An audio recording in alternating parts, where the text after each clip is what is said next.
A US-China trade truce looks set to hold, for now at least.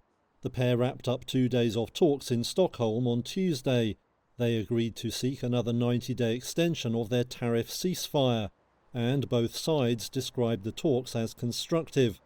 US Treasury Secretary Scott Bessent spoke afterwards.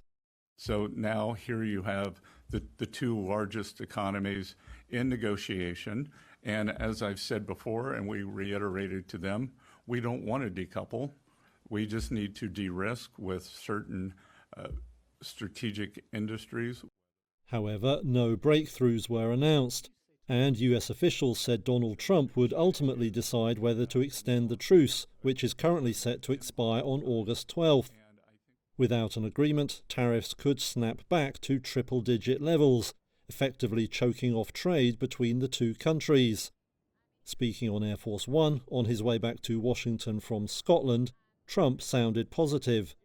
I just had a phone call from Scott Bessent and had a very good meeting with China, and it seems that, they're going to brief me tomorrow. We'll either approve it or not. Potential sticking points remain, however. Bessent says he warned China that it could face major new tariffs if it continued to buy sanctioned Russian oil. But he says Beijing gave no indication that it was about to stop making such purchases. If the truce is extended, that could pave the way for a meeting between the US president and Chinese leader Xi Jinping later in the year. Trump himself thinks that's likely. Oh, he wants to meet, and I look forward to the meeting too, but I would say before the end of the year.